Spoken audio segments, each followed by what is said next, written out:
All right, Knicks Nation, let's get this thing going. Tonight, we had the New York Knicks facing the Toronto Raptors at home. And tonight, we need the New York Knicks to continue that winning streak that they were on. And we always know that the Toronto Raptors they always give us a problem. And we always struggle when it comes to defending home court. But you know what? I went into this game feeling a little optimistic, thinking that the Knicks were going to be surprising us today, giving us something special on MLK Day. But this is how it all unfolded. You have the New York Knicks coming into this game, and you saw the Toronto Raptors swinging first. They were able to take that lead. You saw how they were just operating, getting some shots. Even though it wasn't always falling, they were getting to the spots that they wanted in the first quarter. But the second quarter comes along, and when you think the second unit couldn't hold us down, we brought the first unit back in because Tom Thibodeau just only trusts his guys, going to play them all those minutes. And it was due to the starters that the New York Knicks were able to get that lead in the second quarter going into halftime 59-56. Knicks would come out in the third quarter. You thought that this team was going to continue off that good after a strong finish in the second quarter, but they came out a little bit slow. They allowed the Toronto Raptors to get some turnovers, easy scores in transition. Knicks looked a little lazy, a little tired. Tom Thibodeau calls a quick timeout.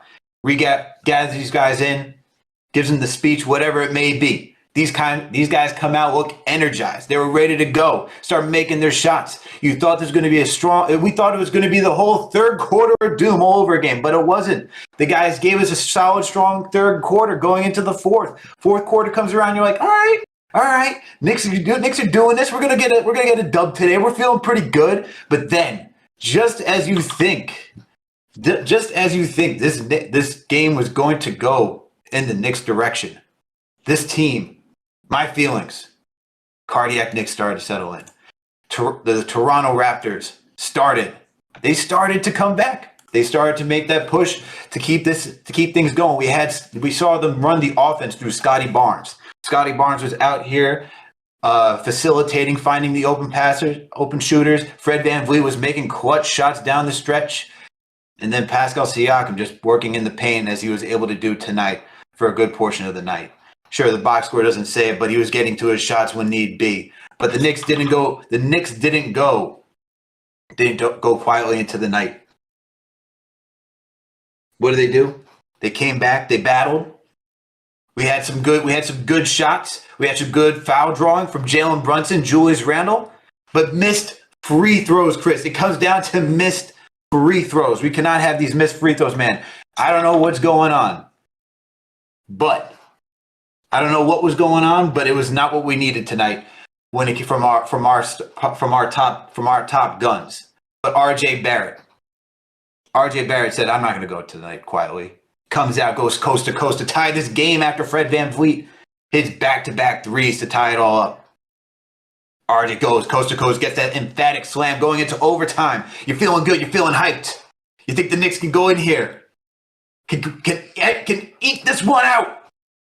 No, they weren't. Overtime, it comes down to once again Scotty Barnes facilitating. It comes down to leaving OG Anunoby wide open from three in the corners, man, twice, not once, but two times. Two times he makes solid threes. Then you have Scotty Barnes finding Pascal Siakam in the give and go. RJ tried his best to keep it in the game. Did some nice foul drawing. We had less than 7 seconds left after Precious Achiuwa misses a three. Brunson runs with court, misses the go-ahead 3-point to win the game, and the Knicks would ultimately lose 123-121. Ah, what a heartbreaker, guys! What a heartbreaker! I was ready to come in here with optimism, had to jump out the window again. But this is the life of being a Knicks fan. We can't. Comes down to trying to close out games.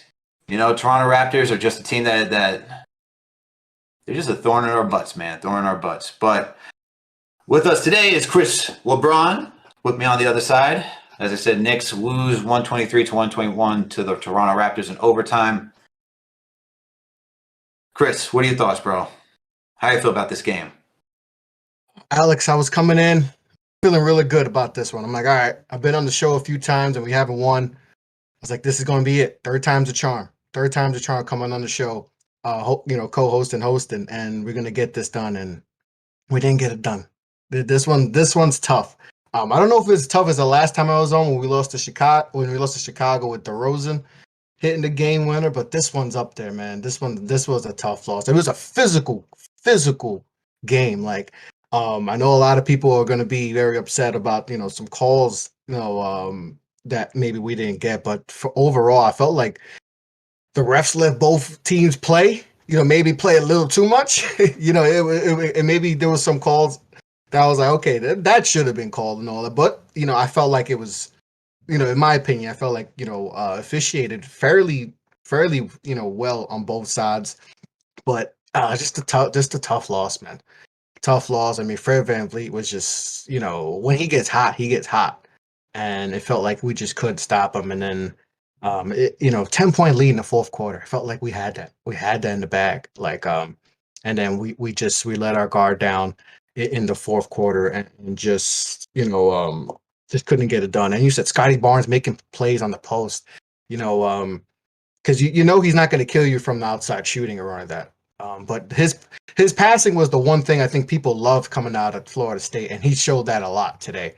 And he kind of killed us in that high post, with his passing, kind of being that playmaker from the top, because they really don't have playmakers. Fred VanVleet's not a playmaker and all that, so they let Scotty Barnes, be able to create, and he was able to find, OG wide open, Fred VanVleet open, and all that, and Pascal and all that. So, that fourth quarter really hurt us big time, and then just a tough one. This is a tough one overall, man. It was a tough one, and it was difficult. But before we keep going on, Chris, salute to Knicks Nation. Make sure to hit that thumbs up button for your boys. Tonight, we're taking calls on the Discord, so make sure to hop over there for the crispy clean calls. Audio's better over there as well. So make sure to go over to the Discord if you do want to call in to get off some of your takes. But to your point, Chris, getting back to your point, yeah, it was a tough fourth quarter, man. And I know that the question is bench minutes, man. We're gonna. We can't continue to shy away from it. Tonight we have Quickly with 21, McBride with 6, Hartenstein with 16, Obi Toppin with 11. And conversely, the Raptors are also known for playing their starters a lot of minutes as well. If you haven't, their bench didn't do anything either. Yeah, their bench didn't do anything either. Make sure if you haven't checked it, you still go back to hear the good storyline interview questions with Will Wu, who covers the Toronto Raptors for Sportsnet, which is their WFAN over in Canada. Make sure to go check that out. One of the game previews that I did. And as he talked about, Nick Nurse is similar to Tom Thibodeau when it comes to defense and playing the starters a lot of minutes. And if you look to what the Raptors did, it was 18 minutes for Boucher. It was Hernan Gomez with 7 minutes. You had Precious Achiuwa with 20, and you had Malachi Flynn with 3. So it kind of evens out when you look at the bench, and this is all a starters affair. And for the Knicks, it was, though, a back-to-back, right? You had Randall, who played 40-plus minutes yesterday. He's playing another 40-plus minutes again today. Obviously, this game went to overtime, so more minutes were tacked on there. But you start looking at this bench, man, and if the Knicks really want to continue with this season and being able to compete, they're going to need somebody off the bench or figure out a way to get these guys involved, because this isn't it. Quickly, had the most with 14 points off the bench, but McBride gave you 0. You had Hartenstein with 2. Obi Toppin had 5 points. He went 2 for 4 from the field, hit his lone 3. And Six guys. That's pretty much it. It really is just 6 guys. And, how sustainable is it for the rest of the season? It's not, because I know guys shorten their rotations once it gets to crunch time in the playoffs, but if you're going to have guys that are exhausted by the time that they even get there, playoffs, plan, whatever you want to call it, this is not the way to have a good sustainable season, right? You look at other teams that have bench depth, like the Bucks and so forth, and you see how they're able to manage the starters' minutes, like Giannis, right? He doesn't play more than like 32 to 36 minutes on a night-to-night basis, but you see that we need the heroics of Jalen Brunson. We need Randall in there to continuously benefit from his ability to draw double teams. You see you need RJ in there for size and his ability to get downhill relentlessly. His bench unit is struggling, man. His bench unit is struggling. What are your thoughts about it? Do you think the Knicks need to go off and go find somebody to go get somebody? Do you think it comes back to Tom Thibodeau being able to draw up some plays even though he's not really that offensive guy, because part of me also thinks of that too, right? Like It's a combo. It's a combo. it's a combo of both, because I look at what Tibbs does, and we see when you watch the starters, it's very, as our guy JD likes to say, template, right? You know who's going to get the touches, you know who the offense is going to run through, and good coaching, or not, I won't say good coaching, but great coaching, because that's a different level. Great coaching is like when you watch Steve Kerr, it's like he can still figure out plays for guys on the bench, right? And you see how he can get guys involved. Like, can you get McBride to his spot in the mid range? Can you find Obi to or even Hartenstein? Can you get Hartenstein working like a short role to make him as a facilitator? These are things I would like to see, but I just know it's kind of pie in the sky dreaming based off Tom Thibodeau's career. But what are your thoughts on this bench, man? It's quickly, and that's it. And I think what hurts this team too is not having a true floor general. Because you just look at today. I mean, quickly didn't have any assists. Brunson only had two. Essentially, it's Randall making plays, from the elbow and everything. So they need to find a floor general somehow. But the thing is that we need a floor general. Maybe get a wing, but the market's going to be tough because there's a lot of teams in it. That are and it's going to be expensive to get someone like that. I believe because there's going to be so many teams bidding for finding that backup guard that can come off the bench and facilitate him, finding that wing slasher shooter. So it's going to be tough for them to get their guy, and there's going to be a lot of people saying, well, they have that guy on the bench. But we all know that situation is dead, and that's not going to happen. So, I think the Knicks are missing it on that floor general, because sometimes the offense gets stagnant, and then it gets to Randall's hand, and he's probably doing too much. I know people are to get on him a lot, but sometimes it seems like he has to do too much, because there is, Brunson's not your typical, point guard and all that. So he's not going to be able, he's not going to facilitate like that. And same thing with Brunson.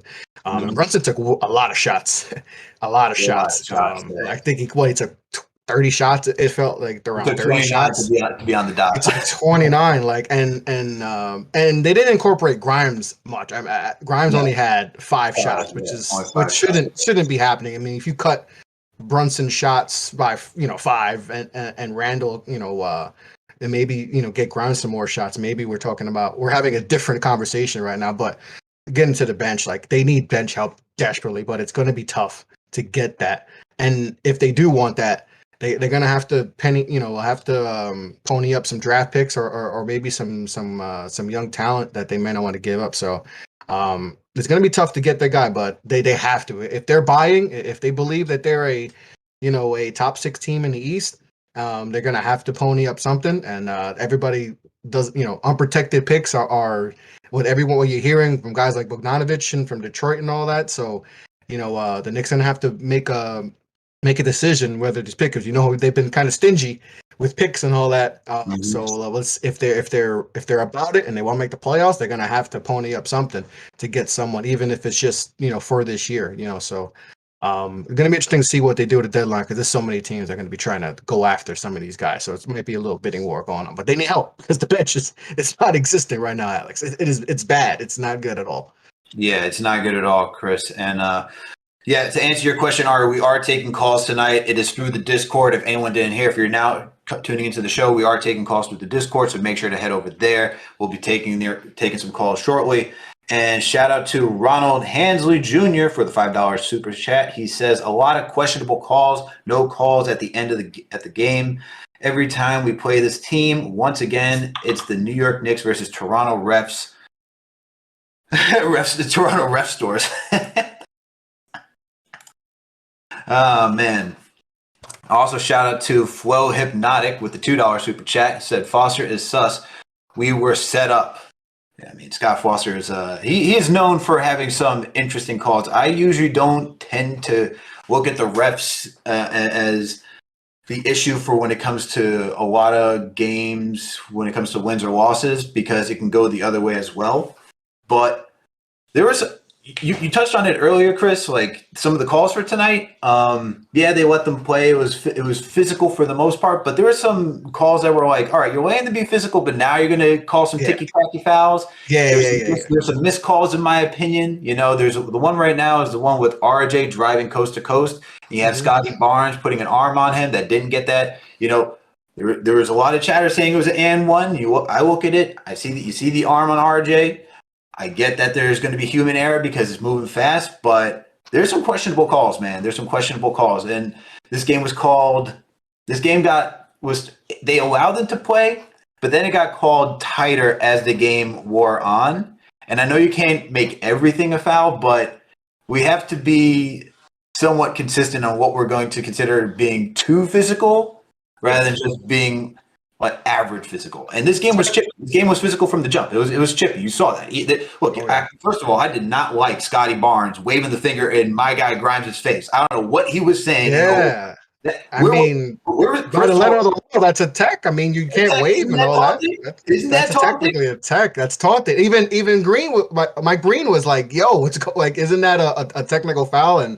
But like you said, like it was physical, and I enjoyed it early, but then they kind of slacked off and all that, and I just didn't. They were just back and forth a lot of too much physicality, probably especially down low. Like it felt like you could have called a foul every time. It got kind of wild, but it was like something like that. That should be a technical. I don't care what point of the game it is. If that, you do that in the first quarter, you call them that a tech, it should be the same. But we know how things differentiate. From early in the game to late in the game, and maybe that RJ call, if it's in the second quarter, that gets called. Unlike it didn't get called in the fourth. So I try not, like you said, I try not to get worked up about officiating because I felt like for the most part, this game, like I said, the physicality and all that, both ways. But there was some calls where I'm like, okay, it felt like you guys were calling that early. Now late, you're not calling that. And that's kind of been an issue, especially late, with the NBA as a whole. We saw the disaster, the Lakers game, recently with the refs. The last 2 minutes, they missed like 10 calls or whatever. Refs, I know it's not easy. It's not an easy job, but sometimes it's like, okay. All right, it's a little too much like went on in this game. Too much physicality at points where it's like, all right, like we got to control this game and all that. All I'm just asking for is consistency. That's all I'm asking for. That's all we ask for, yeah. But I also understand when it comes to a Scott Foster ref game because let's also remember 2 years ago, and maybe there's some, I can't remember if there was some last season, there probably was, especially when we played the Nets. And Scott Foster ref that one game where Randall was trying to take that shot. Looked like he got fouled. Didn't get the foul. So he didn't get that jump. He didn't get his jump shot off. I understand when you're watching a Scott Foster ref game. You're like, and you feel something's a little fishy. I'm not saying that it is, but I understand that feeling of like, like you're just like, I don't know right now. Something's a little off. I feel that. But hey, man, it's a tough one. It's a tough one. It's a tough game. It's a tough game to lose to, especially against Toronto. They're a struggling team, and now we got to go to this.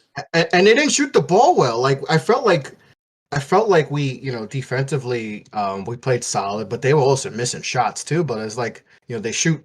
I think they shot 29-30% from three, below 40% from the field. I mean, that's a recipe for a win. You should win if I tell you, Alex, if I tell anyone, hey, we held the team to under 40%, under 30% from three, you'd be like, all right, you guys probably won by like 10 points. Like that's, and then what do we shoot? Let me get, we shot 42% and 30 from three, but like that should be a win. But, we just, Fred VanVleet, man, it seems like, there's always that guy that goes off and he hits some real clutch ball. And then but just like, it felt like things are going to go our way because he fouls the guy late, right? And everyone was like, wait, what are you doing? What are you doing there? Like, we felt, okay, maybe we're going to get our break. I'm glad that you brought that back up. And I know I said at the beginning, I am tired of this. We get to the love Brunson. He misses something. Love what Randall's doing this season. You guys got to hit your free throws. This is getting ridiculous, man. Clutch free throws, and Brunson's a really good free throw shooter. Didn't he make like a crazy amount in a row and I forgot the number? And it's like, there's 2 games, and the last time I was on, when the Chicago game, he missed those free throws when DeRozan. It felt like, remember when Gilbert Arenas, Yeah. LeBron went to Gilbert Arenas, and I mentioned that then, like it was like same thing happened, and he misses the free throws, and we lose, and it's like those are the things that have cost you, a couple games now, and that's Yeah. the difference between being, the 6th seed now. Maybe you get higher, that so. But it's crazy for a guy like that, who Brunson, who was a good free throw shooter and all that, missing, and Randall too missed one late. But yeah, I mean, we gotta be able to hit those free throws, man. Gotta be able to hit those.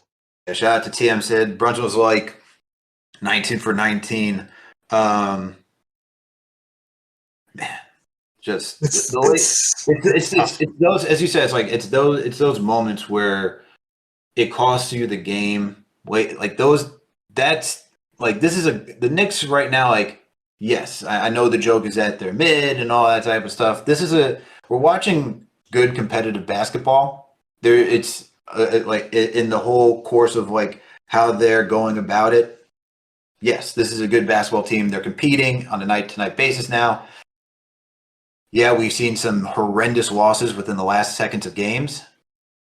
And as Fred Katz wrote and Seth Partnow, this isn't only a Knicks issue. This is a league-wide issue where teams are just letting double-digit leads go. Right? This is not just a Knicks thing. No, This is it's a league-wide thing. Yeah. league-wide thing that's going on here. So it's easy to get lost in saying like, oh, well, it's me and this is just us. But when you're watching these games, and if you're the Knicks and it's like the stuff that takes it to the next level. It's like improved bench scoring, right? Getting some solid bench minutes. You got to hit your free throws down the stretch of games. Like those are gimmies. You have to hit those. There is no excuse like to missing those. That you have the game in your hand and you got to be able to punch it in. That's between being like average to good to being like really good and competing, contending type teams that we're talking about here. Mm-hmm. Man. Yeah, and Alex, I'm glad you brought that up about like leeching, because that's a lot of fans have complained about that. But and I talked about this on my podcast about this. It's like you mentioned, it's a league round thing. Like it's not just the Knicks doing it; it's around the league. And obviously with some rule changes, the take foul being taken out, like it's and obviously just the way the league is gone with perimeter shooting, like a 10-point lead is absolutely nothing. A 20-point lead, a few threes here and there, and you're back in it. And we know the NBA is a game of runs, so like, things like that are going to happen. But like you said, with the free throws and all that, that's gotta.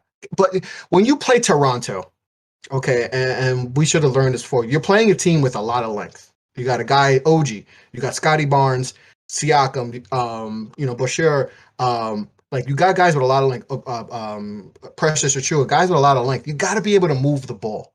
And that's the thing is we didn't do today, and we haven't done a lot. And that's what I'm saying is that's probably the product of not having that true lead guard that can be able to do that and lead the offense like that. Like I said, I love Brunson and all, but that's just not his game and all that. But we didn't make enough passes.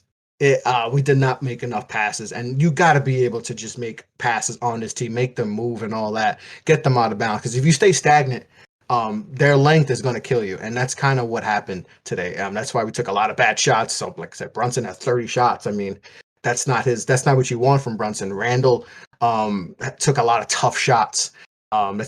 Grimes couldn't get in his groove because the length of this team.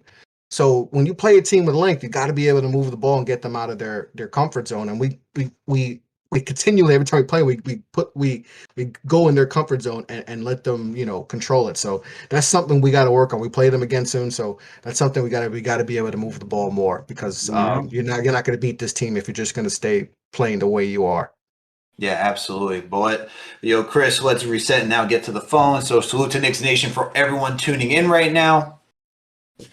If you haven't heard already, we're taking calls by the Discord tonight, so make sure to tap into the Discord. TM was so gracious enough to pin it in the chat, so make sure to go over there and set up the Discord if you haven't already. We'll get to some of your calls and hear some of your takes tonight. Also, make sure to hit that thumbs up button for your boys, and make sure to subscribe and share all these videos from KnicksFanTV. Let's get to our first call of the night. Dave G, I want you to unmute your mic. And how you doing, man? What is going on here? Screen was freezing up for a second. Dave G, unmute your mic. Let's hear how you doing, man. What are your takes for today?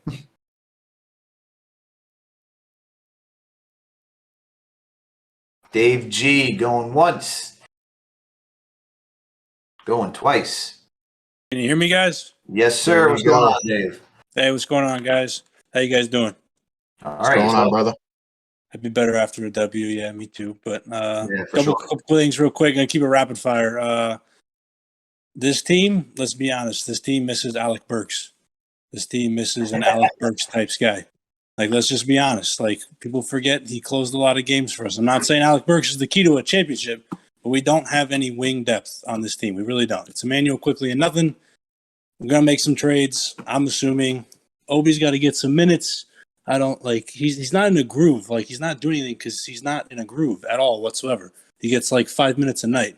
Yeah, he came Guys back are from injury. gassed at the end of games. That's why we're blowing double-digit leads, because the starters are playing 40 minutes. They got tired legs.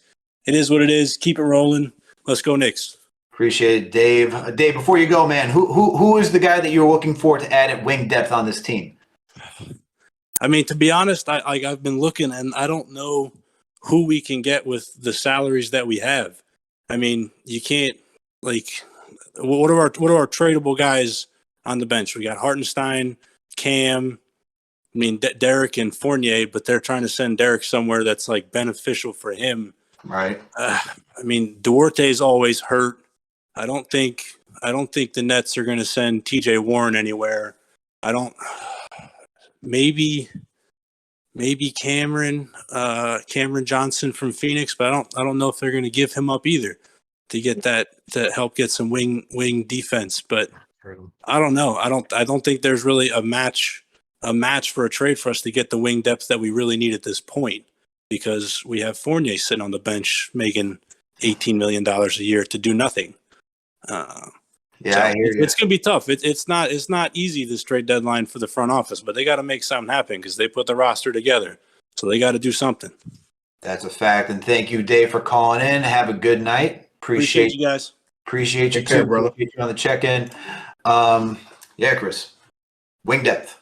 And I know people are going to be saying on the last show, I don't know if it was with you or if it was Jeff that was on here with me, and I said something about Cam Reddish and needing another isolation score off the bench, and I got attacked. You would think that the guy, like, you need some scoring off the bench. You think you got somebody on the bench, but very rigid, man. Very rigid. And as much as I would like to see it happen, the reality is that this coach didn't want it from the get-go. No, we had a body report not too long ago how they're trying to help him find a new team. Mm-hmm. But Cam would help, man. He would help off the bench for sure. Alec Burks, man. I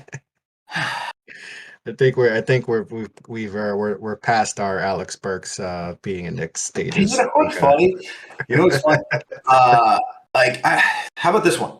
Before we get into the whole Alec Burks thing, where's CP to go off right now and how much he loves and misses Alec Burks? Thank goodness. But there is a report by Bleacher Report. Alex Caruso. He's not necessarily a wing, but he is another guard that could come off the bench. And if I'm looking at anybody right now, the guy with the least amount of minutes today is Deuce McBride. 6 minutes. Hasn't really been as impactful as he was when he first came into the rotation. Yeah, definitely. But what are your thoughts? On Alex Caruso, I mean, it's a solid option. It probably won't cost you much. You know, he's someone that could defend and do some things, you know, offensively. But you know, I would try to look for someone more impactful. Like I've been saying this name for a while, but like I'm a Malik Beasley type, because a guy coming off the bench that could give you 17, 20 a game, like that's someone I feel like the Knicks need to try to target. Someone, a microwave scorer who could just go in there and get you a bucket on the second unit, along with Emmanuel quickly. I think that's someone that they should try to get. I know he's been in rumors with Cleveland, I believe, because Cleveland needs a wing. So that's what I'm saying. It's going to be expensive to try to get these guys because, you know, Cleveland's going to go after a guy like that. There's going to be plenty of teams going after players like that. So I think that's someone they should try to get. But I think it might be too close. And just like I mentioned before, the Knicks have kind of been stingy with picks and all that. I don't know if there's anyone on the roster they really like. So probably picks would be involved. But that's someone that I've been saying for a little bit that I would really love on this team. Yeah, and how's the mic sounding now, everybody? How's the mic sounding now? Does it sound better? Is it crispier? I just thank you to everyone. Thank you to everyone who was pointing it out. Hey, that's live. That's live, man. You know what? Anything can happen, I did a whole show on mute once. I did an hour show and I had the whole audio muted once. And I checked the audio file after and it was on mute the whole time. So, I've been there, bro. Yeah. So thank you for everyone who's tuning in to tell me that the mic was changing. TM, Daniel, CP, I know you're out there checking in. Thank you all for letting me know the mic is different. But yeah, I like the Caruso. I saw that. I would be intrigued about Caruso. I'm not gonna lie. Mm-hmm. Just because he offers some defense, he can play off the ball. It's not the greatest offensive threat that you're going to get, but if you're looking for someone like McBride, but is further along in their career, that is kind of like that situation. If you want to have that intense defense, can do some playmaking, knows how to get downhill. I would be intrigued in an Alex Caruso coming off the bench. I'd definitely be intrigued. So. Not too far. Yeah. I just wonder what I was working this out with shout out to my guys John and Claudio. We were talking about it, and Claudio over at KFS Knicks Film School. Shout out to the crew over there, and thinking about trades, right? And for everyone who's a little upset with Isaiah Hartenstein, you could do a McBride and Hartenstein for an Alex Caruso. How many of you in the chat would go for that? An Isaiah Hartenstein, Deuce McBride trade for Alex Caruso. I want to know that question. I think that would be intriguing for sure. I know I've seen people in the chat mention Gordon too from Houston because he's someone that they want a first round pick, bro. They want to, but that's the thing. They want picks, and even though I think he'd be solid, he gives us scoring and all that. That'd be a good player off the bench, and Houston definitely wants out of Houston and all that. So that would be a good option. But unprotected, like I said, everybody wants Bogey from Detroit. It's unprotected first round picks, and that's going to be the cost for some of these guys, like even Beasley too, like I mentioned before. So. Like I said, the trade deadline, it's going to be expensive because there's going to be a lot of teams trying to vie for these guys. Absolutely. Now, shout out to Christian Barucos with the $5 super chat. A man with no arms will learn how to close a door before the Knicks learn how to close a game. Too many games like this is not acceptable. I agree. It is not acceptable. 100%. It is 100%. Not acceptable. You had this game in your hands. It is not acceptable. Let's see what the chat is saying about Caruso. I'm seeing no to Caruso. I'm seeing some yeses, some nos. People, it seems like people are seems 50-50. Seems 50-50. Yeah, that's a good way to put it. Some are saying Alex Caruso is not going to work. I don't know about that. I don't know if it wouldn't work, but definitely would look for a wing. I would definitely look for a wing more so than another guard. We have enough guards. And I think if you're looking for resting guards and stuff like that, like we already have Emmanuel Quickly, who you want to get a good amount of minutes, who seems to be now taken off the trading block, right? Now that he's playing well, now it seems like he's, unless they're not fully, of course, it always comes down to if the right offer is out there. But for the way that he is playing right now, you can see why the Knicks still need him. He's probably not going to be traded this season if the Knicks are still looking to trade him. But with him getting as many minutes as he is, I don't see the Knicks going out for another guard. I definitely see a wing. So, it's got to be a wing. Malik Beasley. I know, what is it? I said Chris Duarte on the last Game of the Week preview, talking to Mark Schindler, who covers the Pacers for Indy Cornrows. How do you feel about Chris Duarte? I mean, that would be. I mean, he gives us what we need, scoring and shooting from the outside. I just don't know if the Pacers, maybe if the Pacers were out of it, but they're in it. They're in the playoff hunt. So I don't know, if they would give him up, and then like I said, the price. It all comes down to the price of these players. Like, it sounds good. I think Duarte would be solid here, but the price. They're probably going to want a first in return, and like I mentioned before, we've been stingy with picks and all that. So who knows with that? But that, a player like that on the wing, who is he 6'8" and all that, it could shoot. Um, I think would be solid for us, but it might cost us a little bit more than we're probably willing to give up. So I think I don't know if that will happen, but if we can get him and it's reasonable, I definitely would do it. But I think Indiana's going to probably want a nice amount for him in return. Yeah, absolutely. Would you trade Obi Toppin for Chris Duarte? You would? Yes, I would. Woo. Obi's playing. He's doing nothing for us. So I think if we had Duarte on the team instead of Obi, we get more out of Duarte than we do with Obi. It just doesn't. Obi's fit here is not ideal, and I've talked about Obi. It just he needs a point guard that's just going to find him in open space and put him in the right spots. We don't have that point guard for him. So I think eventually, Brunson's not that dude. I don't think Brunson's that point guard that Obi needs. That's going to put him in the right spot. So I think if that was the case, I'd rather have Duarte over Toppin. I feel like that would be a better fit. Probably play more minutes and give us more production off the bench if that's the case. Than what Obi's doing right now. Obi's just stuck because obviously Randall. He's going to be stuck behind him and Randall keeps scoring and going to be an all-star. So I just feel like Obi's just stuck, playing 10 minutes a game where Duarte would give us 20 and give us more production, especially from the outside. So, I'd rather have Duarte than Obi right now.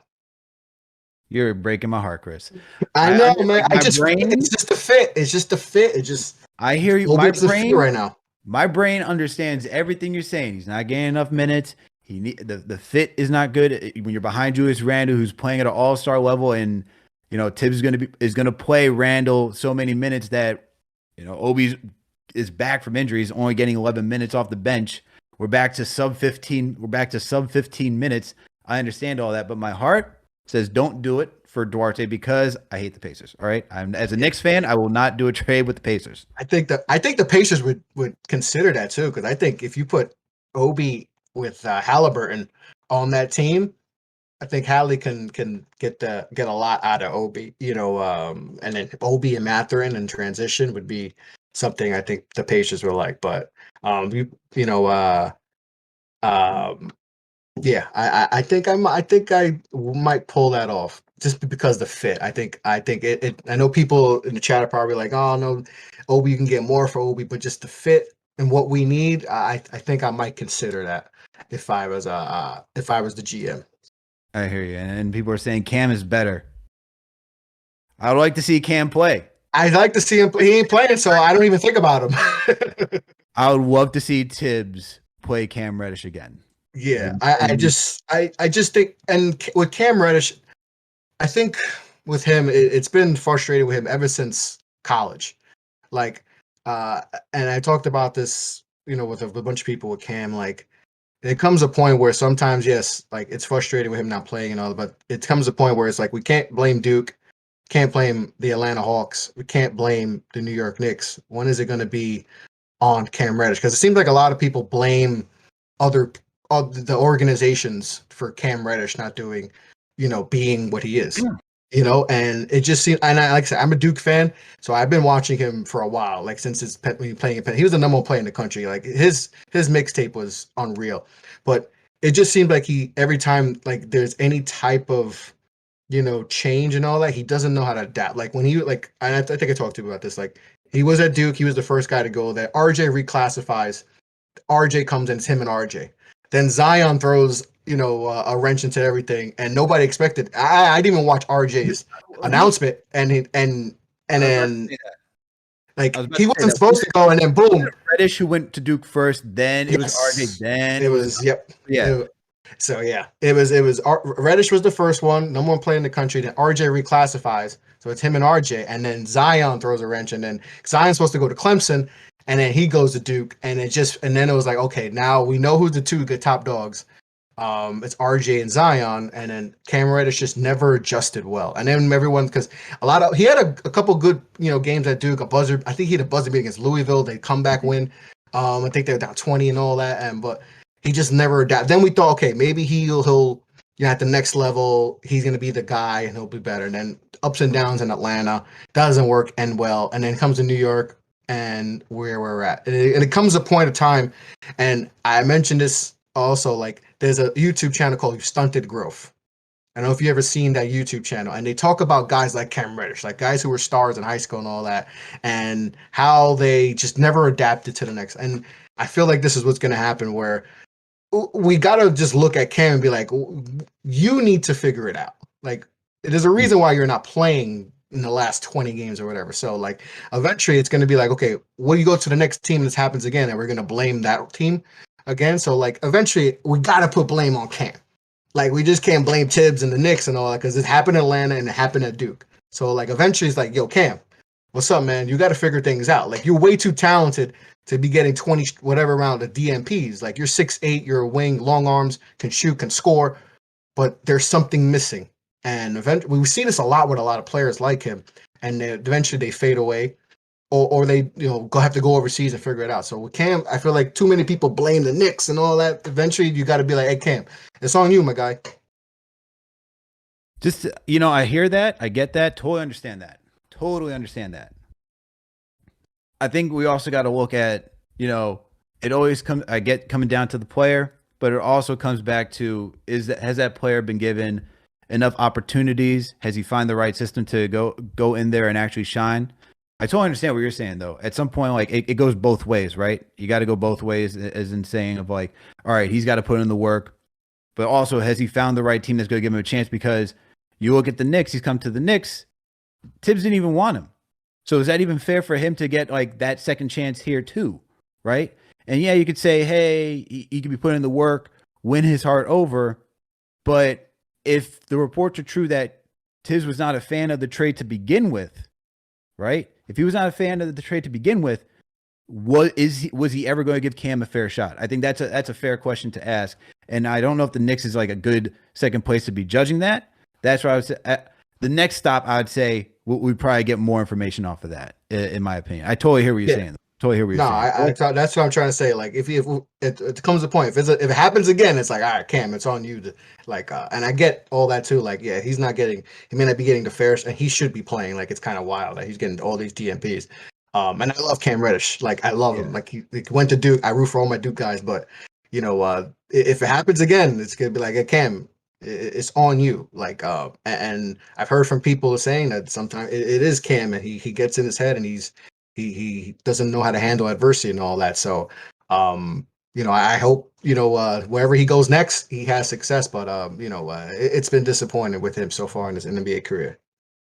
For sure, man. For sure. Nothing but the best for Cam. But let's get back to the phones, Chris. Let's get back to the phones. We got Torito.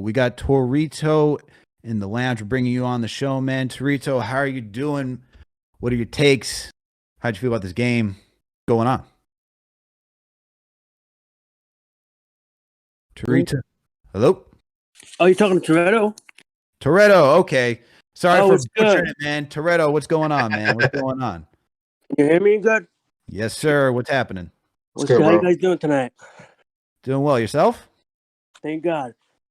First, before I get to my main point, I just want to thank God that I thought the game was at 7:30 tonight, and then yeah, and it seemed a lot of heartache, But I actually tuned in for the last 40 seconds, and something I saw at the end of the game really struck a nerve. So I don't know how many people caught it, but as Jalen Brunson got the ball, Mitchell Robinson was wide open, but he was staring straight into the stand. Like, the communication's not there, and it's something I have a concern about, because like, I've noticed it a lot with like Julius Randle, RJ Barrett. When they have the ball, sometimes they're too focused on attacking, and I feel like they're not looking out for other people, or like could be the communication's not there. I'm not sure if they're not calling for the ball, but they got to speak up. What's your take? Thanks for the call, my man. Thanks for the call. How do I feel about the communication amongst the team and so forth? That was the question, right? I'm not going crazy. Like the communication. I mean, I think it's a work in progress. Actually, hold on one second. You're asking about the communication between the teams, right? Just so I'm getting this correct. Are you talking about that last possession? The last possession with Brunson? Is that who you referring to? I mean, Jalen Brunson, he's a pass. I mean, he's an all-around guard. I mean, I thought you guys are still with me. Yep. Yeah. We're still with It's you. my first time calling. Sorry, I'm not 100% how it works. Forgot to mention that. No, it's okay. Yeah, I mean, let me relax a little bit. I'm a little nervous. What's it called? What was the question? So, are you asking for? Are you asking that? Should there be better communication on the team overall, or are you talking about just the last play of the miscommunication between Jalen Brunson and Mitchell Robinson? I mean, tonight I saw that last play, which made me like call in and like, but what's it called? But I'm saying, yeah, he should have done he should have screened Mitch or something. Or I don't know. I'm saying I don't know if he was trying to be hero or maybe I'm saying I saw Mitch. He was looking at the bench and there's 3 seconds left. So Brunson, he could have been all kind of nervous or just like thinking I got to get this up in 3 seconds. You know, he couldn't calculate the risk if he passed it or not. But I did see Mitch not looking, so I don't know if I should blame him in that. But that brought me to attention that it's not just the end of the games. The end of the games, we gotta be aware, you know. And another thing is, I feel like we have the pieces. We could be a great team. We could be in the. I think we're definitely a playoff team, but I think we can make a push. I don't know about championship, but we have pieces. I mean, I don't know how people react to this, but I think Jalen Brunson is a borderline superstar. Julius Randle, he's up there too. He's definitely an all-star. RJ Barrett, he's proven he could be an all-star. He has more potential than that too. Quentin Grimes, the sky's the ceiling for him, man. He's always looking to feed Mitch, and I mean, he's looking for a shot usually too because he doesn't really ball handle that much. But I would love to see Tom Thibodeau or whoever the coach is going to be in the future, giving him a chance. I mean, I don't know. Giving him a chance to ball handle a little bit. You know what I'm saying? I hear you. I hear you, man. And appreciate your first time calling. Appreciate the call. Right. Have a good one, man. Have a good one. So to answer all that, I'm going to start off with the communication stuff first. So there's always going to be miscommunications in late games, like especially in overtime. Like it happens. It takes time for teams to really get, situated, understand one another. It takes seasons, man. It doesn't all come together during the middle of the season. First time, like everyone's all together. So like between Brunson and Mitch, I get that. So I like Brunson was taking that shot regardless. Like it just felt like he was taking that shot. Think about the situation too. Like 6 seconds left. They're tired, man. They want to win this game and they want to go home. It is. They are exhausted. All right. So I get that shot. He also had an open look. I'm not gonna go against that open look at all. Like he went right into a shot. It was clean. Just a little too much muscle on it. So I'm not gonna bug over that. Now you did say some other things though on that call, and we do have to touch on Jalen Brunson being a superstar. Alex, I had to take a second. I had to clean my glasses. I had to make sure that I heard that right. I was hoping he was gonna say like he deserves to be an all-star. I was like, okay, I'm with you there, bro. He said borderline superstar. And Alex, my superstar like VIP section is very elite. Like you have to be like elite of the elite to be in that. Like I have like 4 guys. My guy Chris just cleaned his glasses because he was shocked. I was flabbergasted. He lost me there. I don't know what he said after that, Alex. I do not know what he said. I heard that and I just had to pause. Like, I mean, he's having a great season. He's an all-star, right? Yeah, for sure. Borderline superstar. All right, my guy. I'm sorry, you lost me there, man. All-star, star, absolutely. I'll give you that because how clutch he's been. He's now shown outside of Dallas that he can really be an impactful player and help lead teams to winning. Right? He could be that winning factor on a team. I agree with that. That's some star. I'll agree that's some star power right there to do some stuff like that. Some clutch moments. You want to call him a star? I'm not too far along that because guess what? All-star, star, it's all right there. You could put that all together. Superstar? That's rough. That's rough. The guys who are superstars, I need you to be like, it's not even that there's no moment too big for him. There's just a different level of imposing your will. Like when I watch LeBron James, he imposes his will on everybody. Like you're not stopping. If you got to try to slow him down, that is what happens. You know, same thing with Kevin Durant. You have to try to slow him down. You look at Jason Tatum. You got to try to slow him down. Same thing with Joel Embiid. Those guys, like they can impose their will and really take over. Jalen Brunson, he is clutch. He is fantastic. Love his game. All right, to the hill. All right, this guy's been everything. You could even argue he's underpaid for what he's doing for this team, man. You could even argue that. Vastly. Yeah. He might be vastly underpaid. But superstar? Nah, I can't. He lost me there. Like a superstar is. Even Siri was like, I didn't get that. My heart almost stopped. I almost had to revive myself. Like I was like, yo, like that's crazy. That's crazy. Superstar, he's not, and that's okay. You know that him not being a superstar, but yeah, that superstar is like to me that's a very heralded group of guys. That it is like it's crazy. Yeah, it is when we start going that direction. Yeah, definitely not that. He's definitely not that.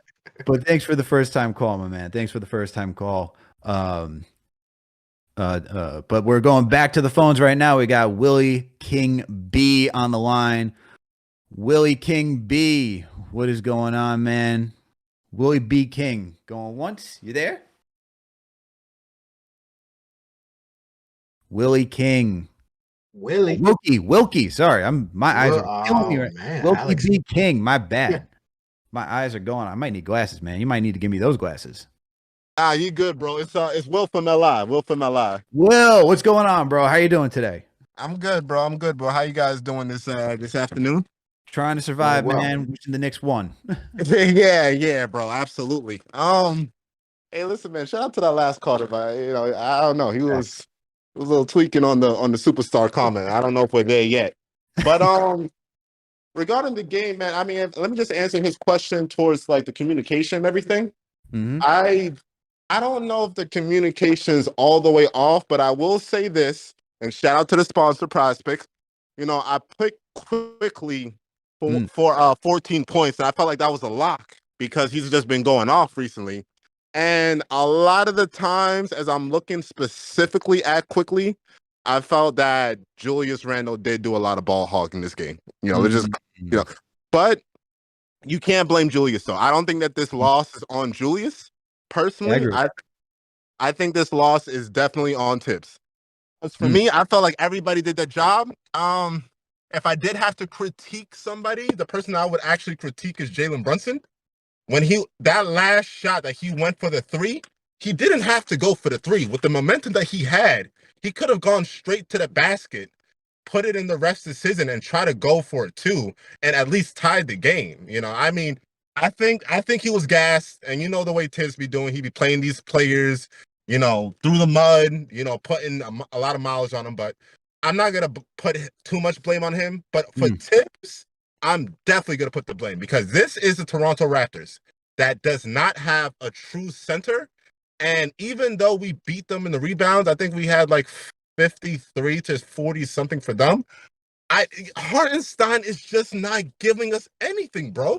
Like Hartenstein is getting outplayed for rebound after rebound after rebound, bro. I felt like if you put Sims in the lineup, take out Hartenstein, we would have won more of those rebounding battles, and those could have led up to second chance points. I mean, overall, I think the team still did a good job, all things considered. But I felt that this was a Tibbs issue.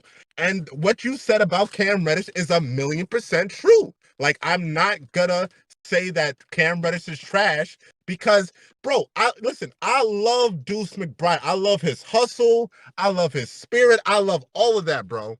But at the end of the day, he can't even tie Cam Reddish's shoelaces, bro. Like, Cam is way more talented defensively and offensively.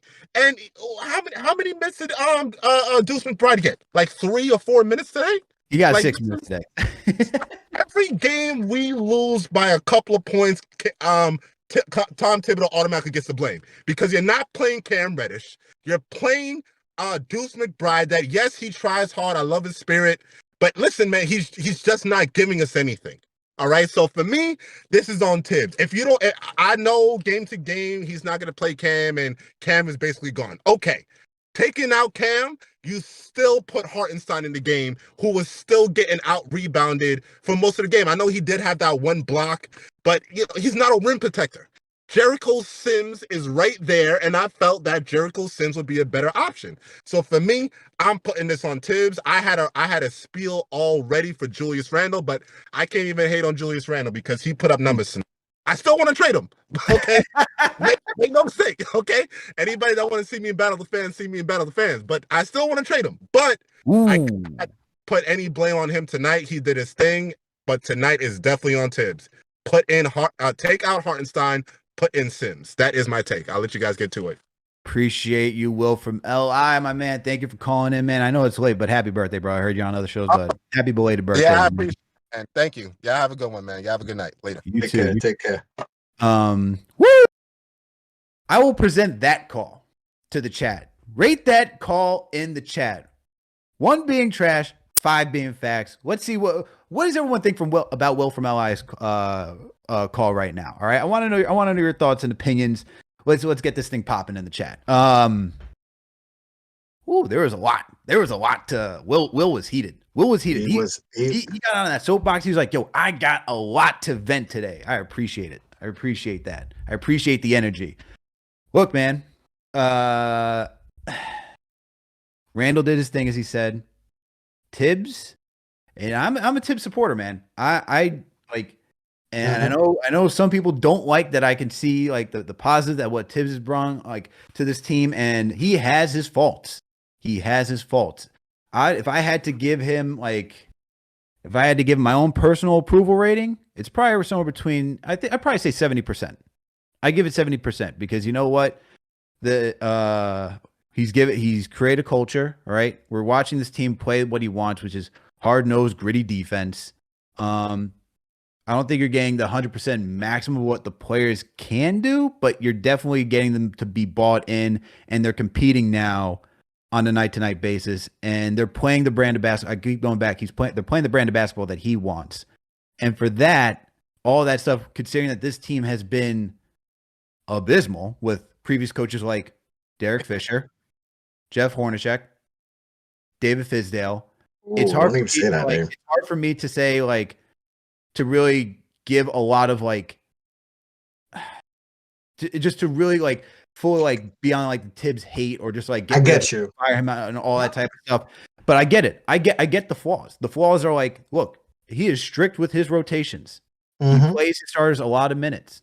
Not offensively creative, okay? And we see that with the second unit, like I said. Like, can you get guys involved creating a play? Instead, we see a lot of, when the second unit comes in, outside of Quickly, who's now trying to drive and attack the paint a little bit more, it's a lot of east to west, not really north to south. And it doesn't seem like anything's set. It seems like everyone's just lost in trying to figure out what to do. So I get all those things. And so I get all those gripes. You know, the Cam Reddish thing, he didn't want him. You can question if you gave him a fair shake to really try to earn some minutes and really demonstrate how he can be instrumental to this team. I get all of that. For me, where it comes down to is this team ready to take that next level? Because when I'm thinking about getting rid of the coach that's currently in position right now and getting rid of them and moving on to the next one, for me, it's like you see that with like going for Dwayne Casey to Nick Nurse and they get a chip. You see that with like Mark Jackson to Steve Kerr, and they're winning championships, right? You see that from like Jay Kidd to Mike Budenholzer, and they eventually win a championship with Mike Budenholzer, even though his job was on the line for a good period of time. So my thing is like, if you're ready to move on, is this team ready to go to that next level? I don't think they are. And that's kind of like my hesitation with it. But I will say this, if this team misses, like, because you can see this team has play-in, playoff aspirations. If they don't get anywhere close to that, right? Then you got it. Then you got to start looking for changes. Yeah, I think we have to be fair with Tibbs. I know people are very up and down with Tibbs and also, but like, let's be real. Let's be realistic with the roster we have. We don't have a superstar player. Like, you know, we don't even have like a Derrick Rose in his prime type player, which he had. And we saw what he did when he had Derrick Rose and the supporting cast he had. He was able to do some. If Derrick Rose doesn't tear his ACL in that first game, you know, against the 76ers, maybe we're talking about the Bulls as being NBA champions, and we have a different outlook of Tibbs and all that. Like, Julius Randle's his best player. And, you know, he has Brunson and all that. So he doesn't even have a true superstar. So I think sometimes fans need to be fair and realistic. Like, he's working with, you know, like he said, working with maybe number 2s or number 3 options, you know, forced into being 1s and 2s. Like, so I think, you know, Tibbs hate gets a little too ridiculous. I understand people talk about, you know, his overuse of his stars and all that. And we can go back to Derrick Rose getting hurt in that game against the Sixers, you know, 10 plus years, you know, so I understand that. But sometimes we got to be realistic. Like, he's working what he's working with. Like, I feel like this is what we are.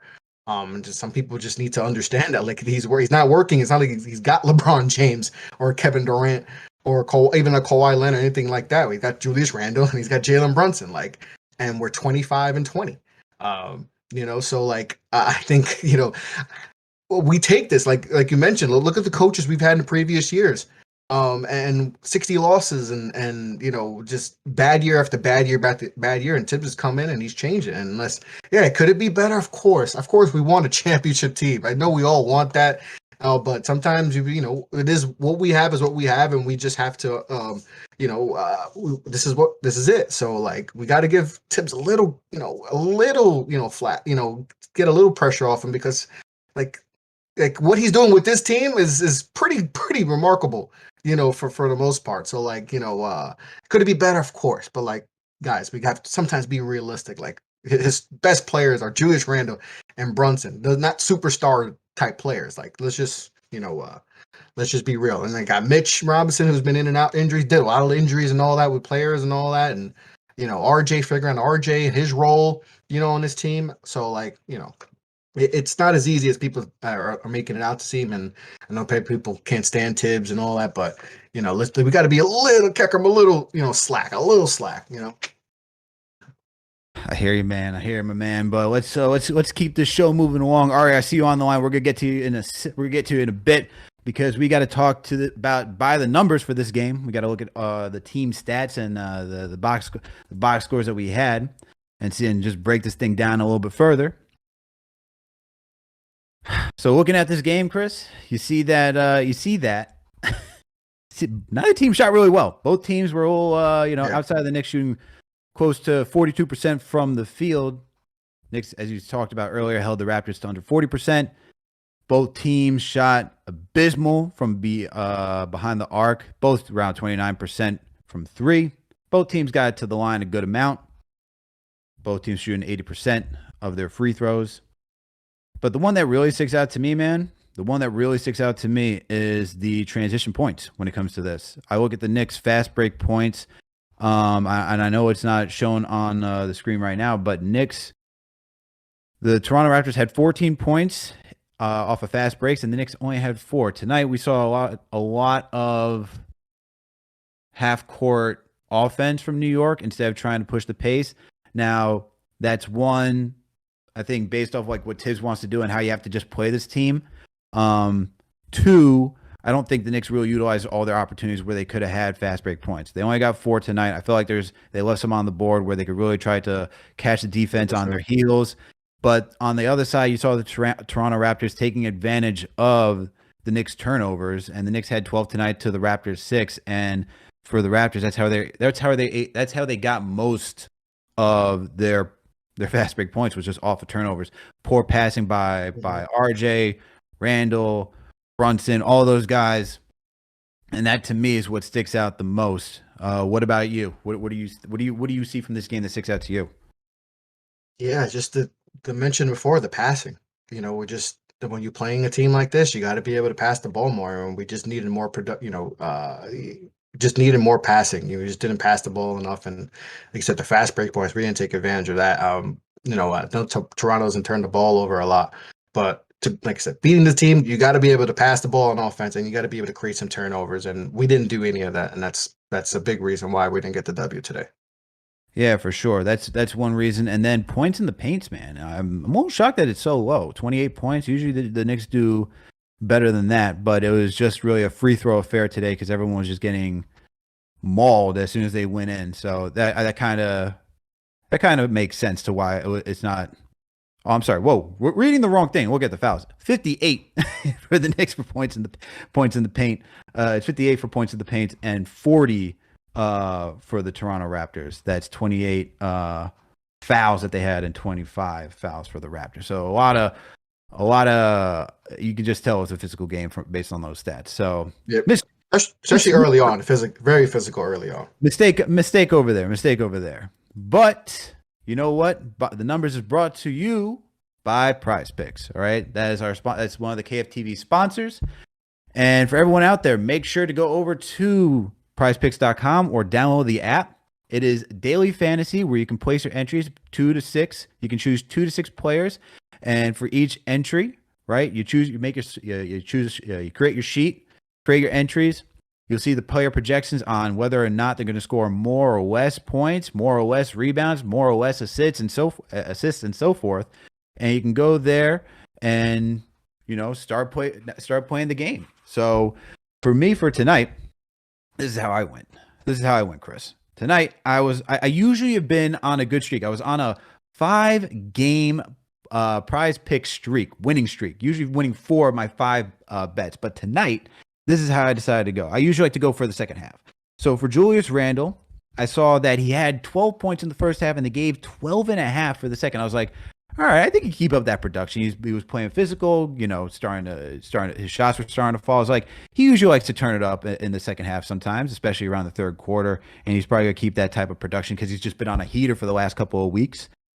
Took him for more than 12.5 points. Unfortunately, I missed with 9 over there. I then thought the same thing for Pascal Siakam, another guy who's been scoring so well on the season. I was like, this game has usually been pretty close. Usually with one of these two guys just going off and really, putting up points. So I took Siakam for more than 11.5 points. He decided to fail me with 7 points over there. I should have just gone less than. I didn't really want the Raptors to win, but it's like seeing what Siakam did the first matchup, and him dropping over 50. I was like, this should be doable.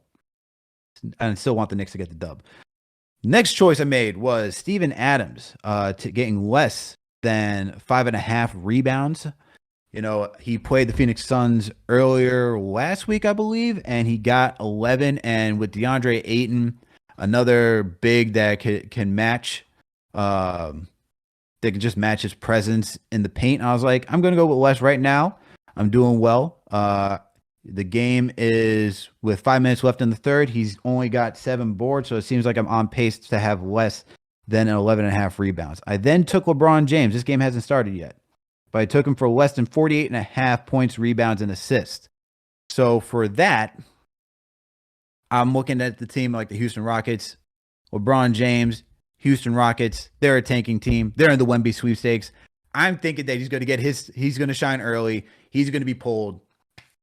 Come on, Lakers. At least do me that favor. And then Mikal Bridges, I got for more than 1.5 threes made. He made 1 so far. We are right now in the third quarter, as I said, for that game, with now 4 minutes left, and he's made 1. So hopefully he can just make 1 more because he went 0 for 2 in the last game, and I just don't see him missing that many shots when it comes to 3-point land. So make sure to download the app. or go to the website prizepicks.com. Make sure to use the code KFTV, and they'll match up to 100. They'll do a 100% match up to a $100 deposit. So if you deposit $20, they'll match 20. If you go up to 100, they'll match 100. So make sure to use the promo code KFTV to get up to a 100%, up to $100 match. And let us know. Let us know how you do. All right. It's fun for me. Yep. I love PrizePicks. Yeah, I took the day off of PrizePicks. Load management. I've been on a coach streak. So take the day off, refresh the mind, and get back on it tomorrow. So I'll be back on my PrizePicks tomorrow. No doubt. No doubt. Now we're gonna go to Ari from Manhattan. My guy Ari. Are you there right now? Yeah, what's up? You guys hear me? Yes, sir. What's going on, bro? How you doing? I'm good, man. I'm good. What's up, Chris? What's up? What's good, bro? Alex. Yeah, I mean, listen, Randall's been having a good year, Chris, but Brunson's the best player on this basketball team, fam. I mean, let's be honest, bro. That's fair. I mean, dude, where the hell is Randall at the end of every game? Has he ever came through in the clutch for us like one time in 4 years besides the preseason game against Washington where he hit a game winner against Washington in preseason? Has he ever came through in the like for someone who's like all NBA or something like that, you would think like one time he played decently well down the stretch of a game. You know, how many times are we going to watch the Knicks up by 10 with 4 minutes left blow these stupid leads? It's unbelievable. It happens every single time. Yeah. Even when they win, they blow a 10-point lead, but they win by 2. Brunson needs more help, man. He needs more help down the stretch, this guy. He's only 6'1", man. What ends up happening is these guys, because Nick Nurse is actually a real coach, right? He's like a tactician, he's like a real coach. So he realizes that Brunson's their only weapon down the stretch. So he puts OG on him, 7 inches taller than him, or Pascal on him, right? And Tom Thibodeau, instead of being a real coach and playing that chess game, he just goes to the same nonsense that he's been doing every single time, and it doesn't work. Any normal coach would be like, okay, wow, OG's guarding Jalen Brunson. That means Fred VanVleet is guarding someone significantly taller than him. Why don't we hunt that matchup out and at least draw a foul or something like that, or get a double team and kick it out? But no, Tom Thibodeau doesn't want to do that because he's so hard-headed and he has no offensive creativity whatsoever, and he relies on, a prime Derrick Rose or, a COVID Randall to take him anywhere. So, I think Tibbs is the biggest problem right now facing this team. But to your point, or to what you guys said, we don't have no superstar. The reason why Jalen Brunson's not a superstar is because he's only 6'1". He's not like, you know what I mean? He's not John Morant. He can't just like blow past some guy 6'8" and then dunk on a 7-footer, right? Mm-hmm. He relies on his craftiness and his skills, and that's just not going to work. Against these long athletic teams, especially come down the playoffs, right? So, what are we gonna do, man? Like, this team, and also I think my apologies. Sorry about that. I'm cooking a steak. And I think this record is a little inflated. Why do you say that? Because we haven't played one single team with their best 2 players ever. We would have lost. We would have lost to Denver if Jokic played. We would have lost to Philly early in the season if Embiid and Harden played. Like we've gotten really lucky on the injury front. Granted, I know Brunson was out for a couple games, and RJ also sort of worked both ways. But we got really, really, really fortunate with the teams that we played. And it's unfortunate because you want to have that measuring stick. You want to see how good the team actually is against a fully loaded team you're going to play in the playoffs. We don't have that information, but at the end of the day, man, we're going to make the playoffs. We're going to lose in the first round. Whether it's in 4 games, 5 games, or 6 games, it doesn't matter. I think you can get I don't see the need to get a Kyle Kuzma or anyone else bench scoring because I feel like our 3 best players are all isolation shoot first players. The Knicks are at their the Knicks are at their best when Julius Randle's like catching the ball at like the elbow and he's driving to the lane and he kicks it out to Grimes for 3. Or Matt Quickly's running reckless. But, RJ Randall and Jalen Brunson, they're all 3 isolation guys. And I just don't like the fit. And to Chris's point, we don't have that superstar. So I think we should just stay pat, man. Just stay pat. Like, if you can make a cheap upgrade, do it, I guess. but don't trade the picks for Zach LaVine or don't do anything crazy. No, See what No. happens. No, definitely not. Definitely Yeah, not. yeah. Just Nah. keep the I picks. see that a lot. I see that a lot with Levine, and me. Last time, Alex, when we did the Suns game, someone had a caller I called about the Levine trade the farm for Levine, and I was same thing I did with the call before with the glasses. I was like, Yeah, I'm not what? trading the Like, farm for LaVine. I'm not trading the farm for Zach Levine. Like, no, definitely not. Definitely not. I wouldn't even trade. I wouldn't trade any of the picks, man. And like, I don't know, man. I just feel like we're kind of stuck in this in between game. But at the end of the day, if you're trying to really win in the playoffs, and like we're obviously not going to win a chip, but if you're trying to win the first round series, like someone's going to have to play. Someone's going to have to help Jalen Brunson down the stretch of these games because it's not going to be Randall, and Thibodeau's not going to put them in a position proven to play that chess match. It's RJ got to step it up, man. He's the only hope right now. If RJ steps it up, he's the only hope that they could close out games. But right now, it's becoming a real issue, man. So thank you for taking the call, guys. Keep up the great work. And Appreciate you. Appreciate you, Ari. I will present that call to the chat. Rate that call.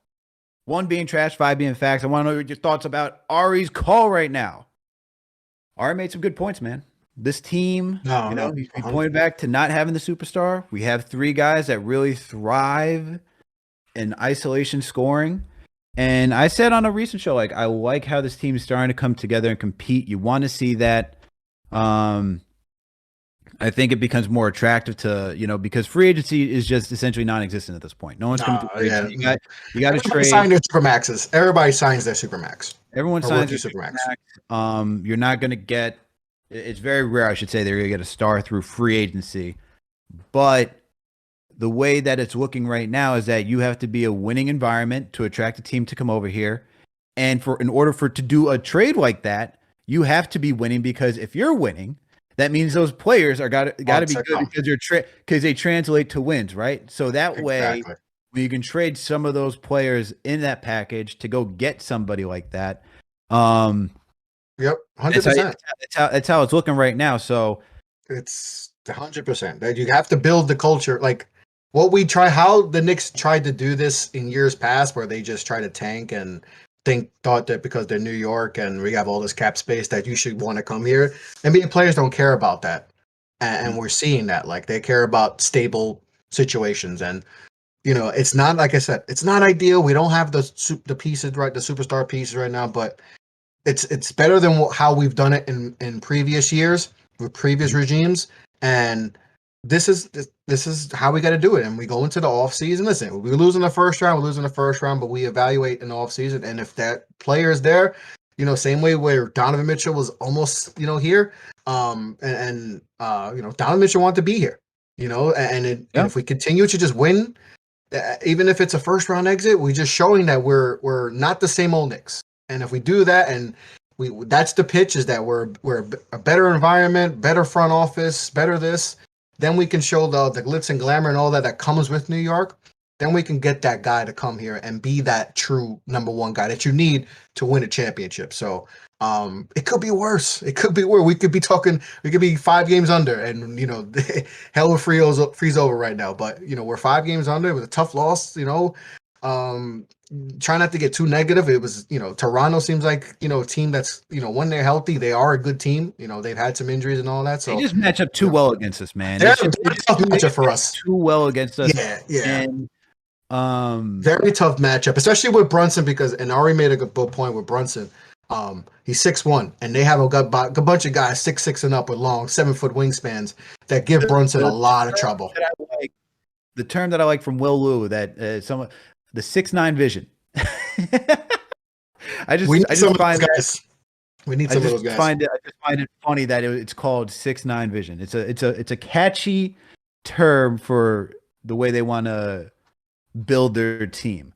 But let me ask you this point. Ari also pointed to that the Knicks have done a lot of their winning against some teams that haven't been fully healthy.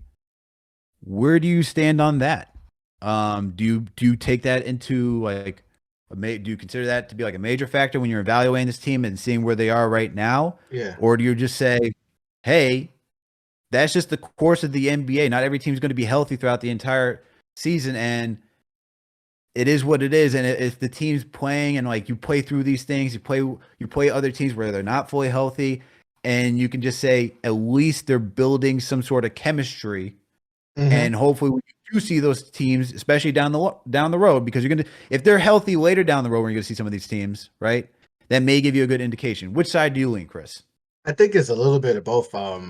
Because it's kind of like 2020. It's same thing. Like we won a lot of games, that year 4th seed where we beat a lot of teams that were injured, and then it's kind of like that. And yes, it's good. You win those games. You're supposed to win those games, all right? But then it could kind of you could look at it. Could kind of be like give you a little bit of false information on your team, because then you go into the series against Atlanta and you get mismatched, that year. So I think you can look at it both ways. Yeah, you take advantage, you beat who you beat. It's every team has done. All these teams have gone through it. There's a lot of injuries this year. Guys are missing time. We know load management is a huge big thing in the NBA. But it can give you a little bit of false, information on your team. Once you play those teams, whether it's in the playoffs or in a big game late in the season. So I think you can get both. You can I understand both of that. Where you want to beat the teams, whoever you play. Hey, if they're injured, hey, it's not your fault. It's not the Knicks' fault that guys are missing guys.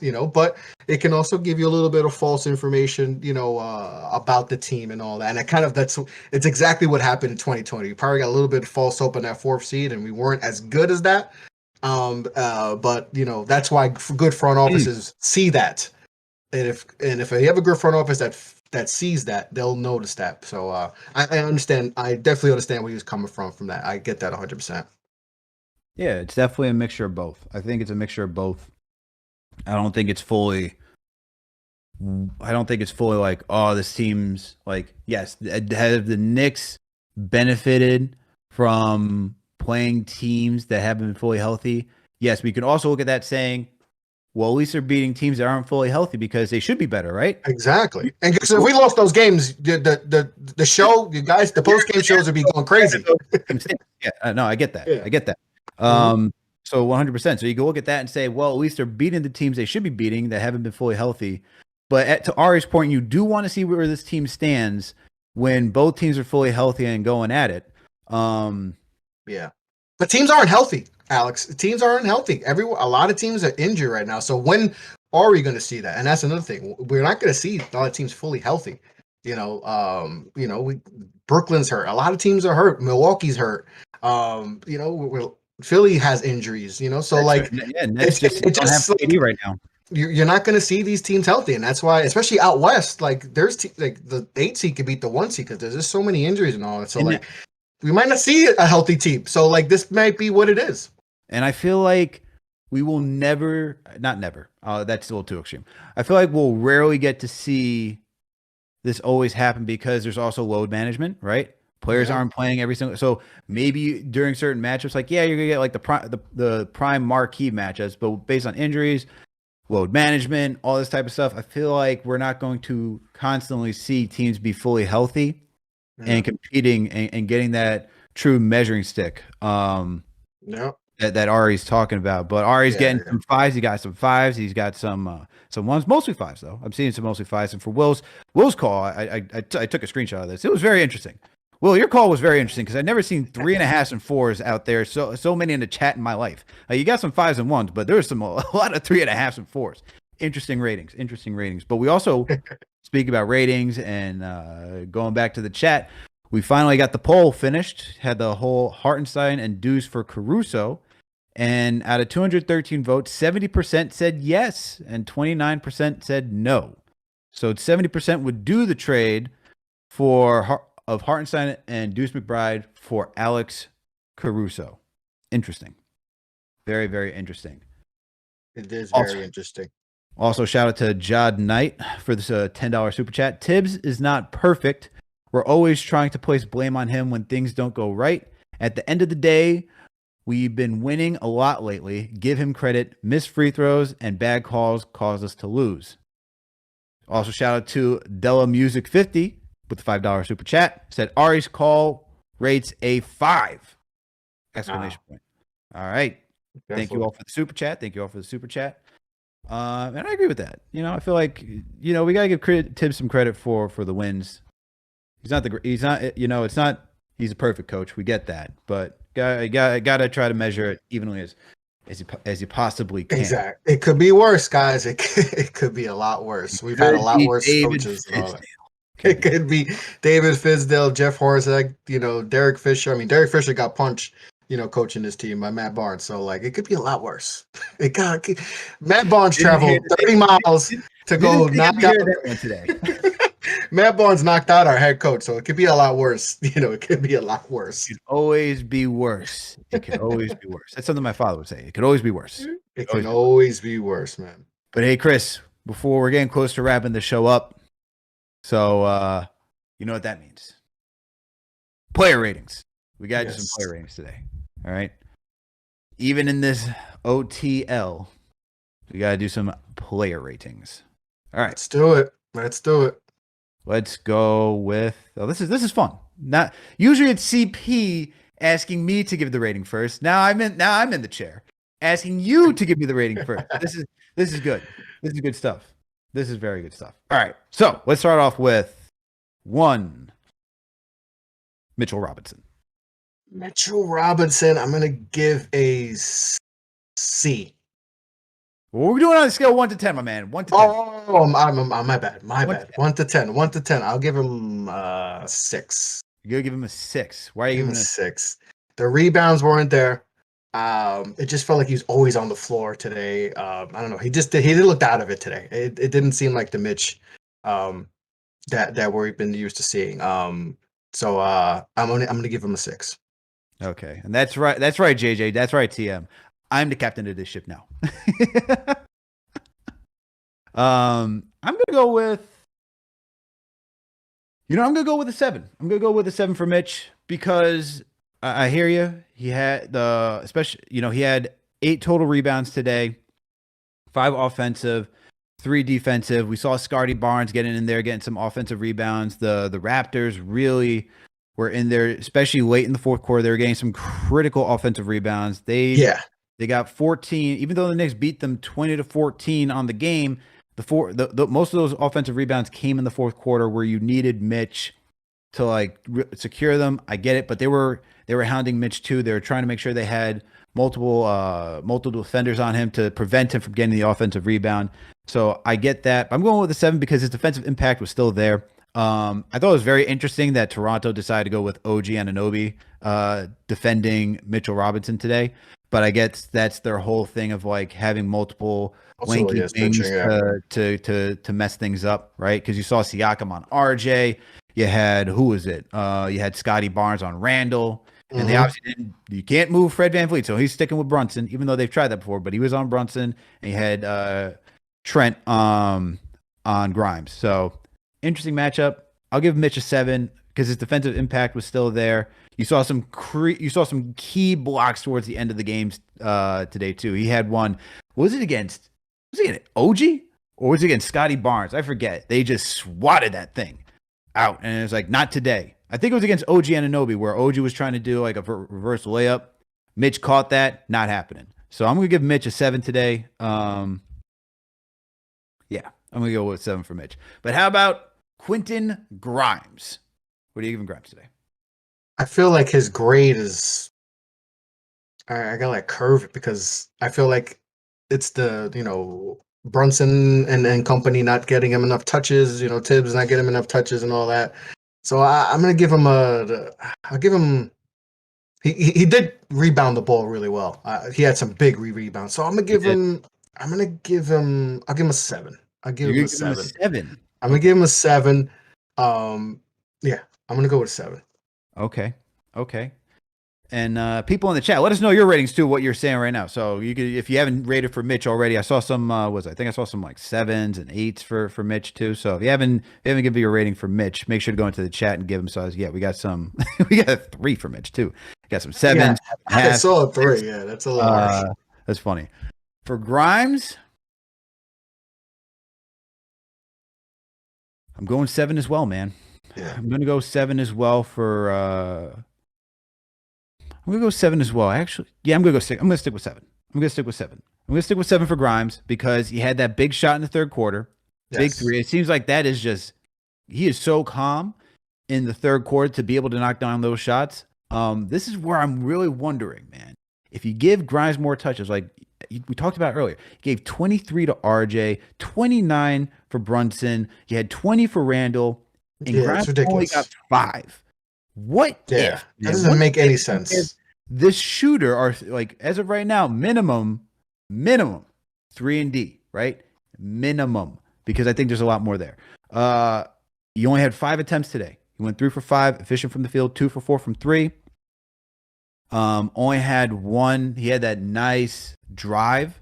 It was like in the second quarter, I believe. It was like in the second quarter, we had a nice drive and had a nice layup. But 10 points. Some nice passes too. Like that pass he had with that offensive rebound he caught, and then he dished it out. He found Mitch coming down the baseline. Like he had some good. I think there's more passing ability in him too. That's what I really like about him. But yeah, it's more. I mean, 5 shots is ridiculous.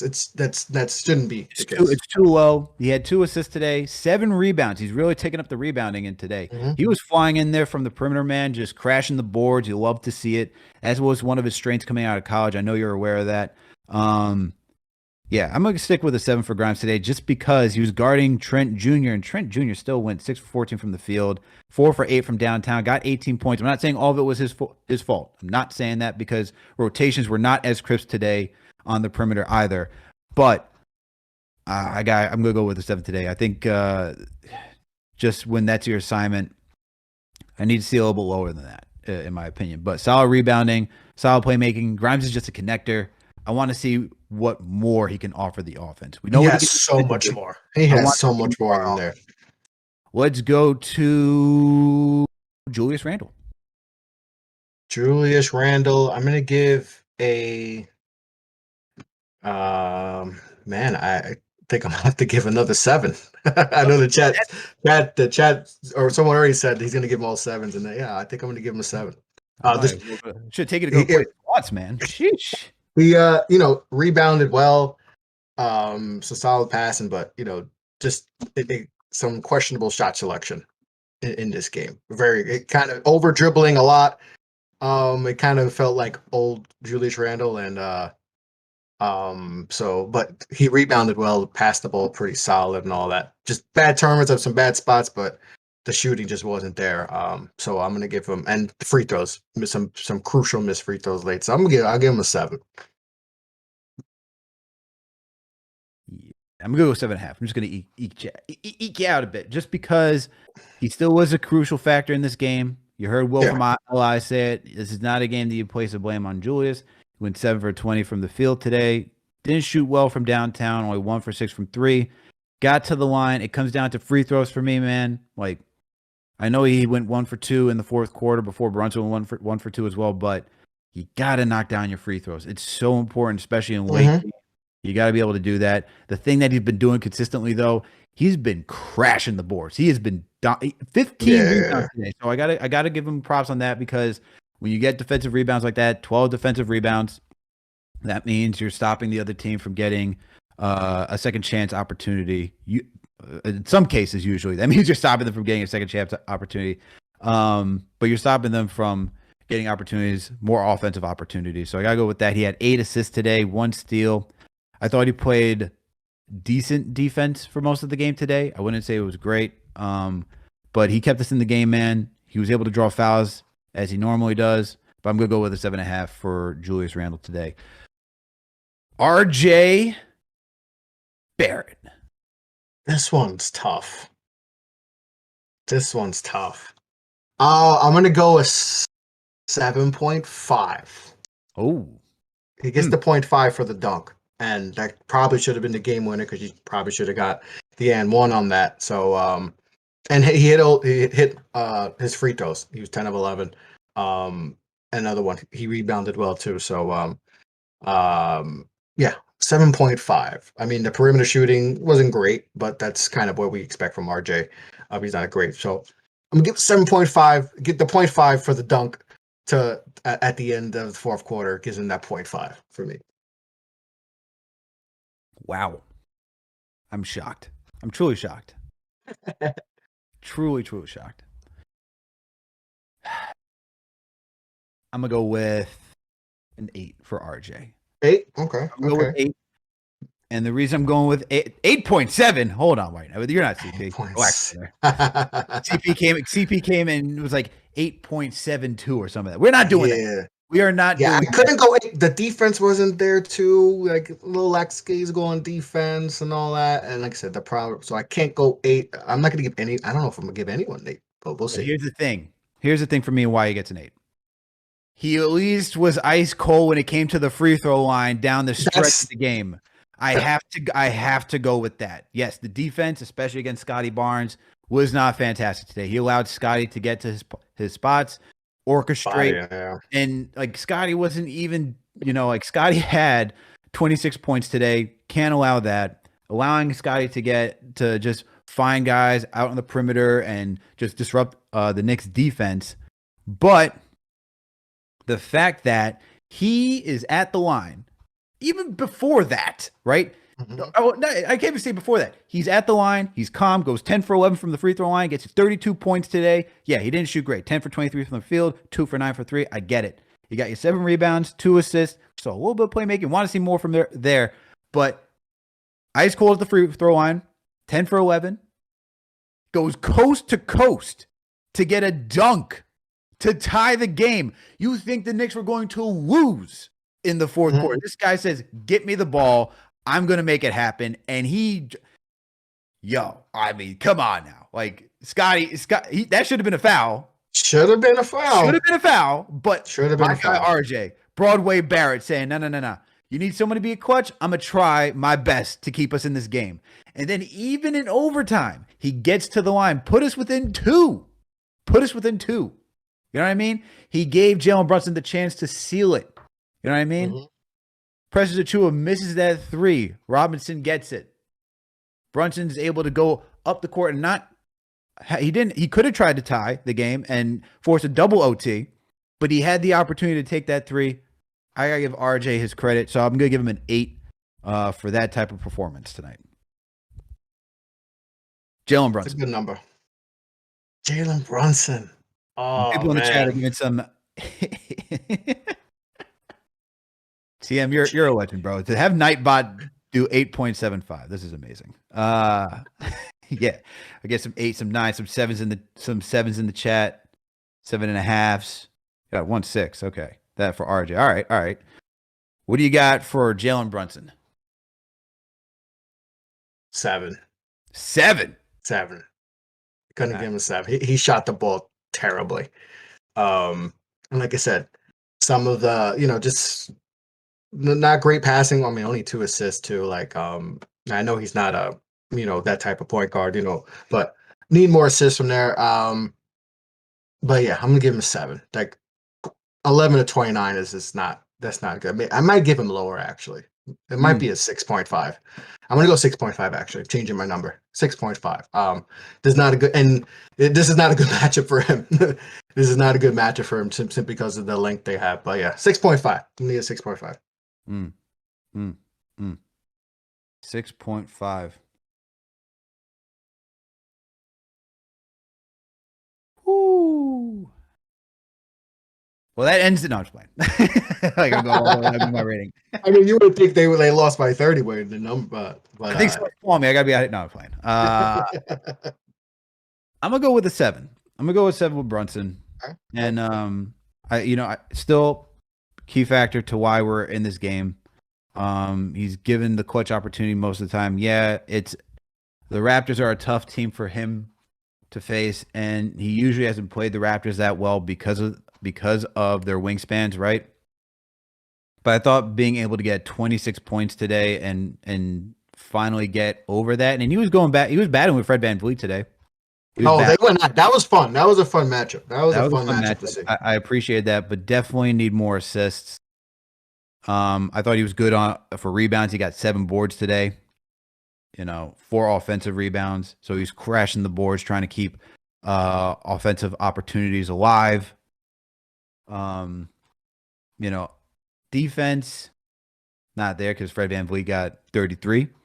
But I'm going to go with a 7 today just because he's still part of the reason why we're in this game. It wasn't a great performance. It wasn't a great for Brunson, but it's very hard to expect that from him to be the only guy carrying this team, that's why he's awesome. Love Jalen Brunson, but if he could do this on a night to night, like guaranteed, that's superstardom. And that's why, superstardom, it's a little too much to be giving Brunson. Yeah. I just wish to give some of those shots to Grimes. I think if you take a couple away from RJ, a couple away from Brunson, and you give those to Grimes, we're having a whole different show right now. Yeah, for sure. Absolutely. Well, Chris, that was our player ratings, and make sure that's brought to you by KnicksFanTV.com. Make sure to go check out Remy's recaps where he gives his own player ratings.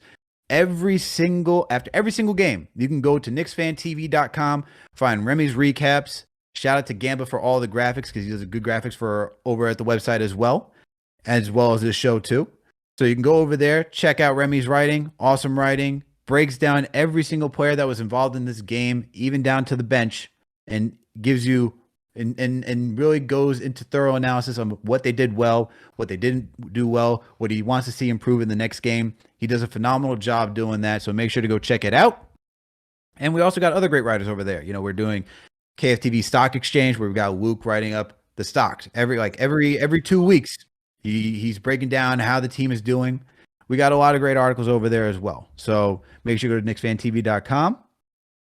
And with that, salute to Knicks Nation. Salute to all you tuning in with us for KFTV post game. Really appreciate it. Really appreciate everyone coming through. Shout out to Knicks Nation. Shout out to all the mods. Shout out to you, Chris. Awesome job. Awesome job today being on the other side. Appreciate it. Appreciate everyone tuning in as always. And make sure to catch us after every post game. We do Knicks Weekly. Make sure to tap into all of those. Make sure to tap into Game of the Week previews. We got a lot of good stuff going on for the channel right now. So make sure to tune into all the content and to support us. Always make sure to hit that thumbs up button for your boys. Make sure to clip up these videos. Make sure to share all these with your friends, family members, whoever. And tell them about the movement. Let them know about Knicks Fan TV. Let them know what we're doing over here. Just trying to grow the channel. Okay, we're not too far from getting to 60K. All right? We're not too far from getting to 60K. So make sure to go tell everybody to go help your boys get to 60K. All right? So make sure to do all of that. And this show is also brought to you by Manscaped. Use the KFTV promo code. Get that 20% discount. Free shipping and handling. Make sure to do that. All right? But no testimonials. No one needs none of that. All right? None of that. But salute to Knicks Nation. We'll catch you later this week. We out.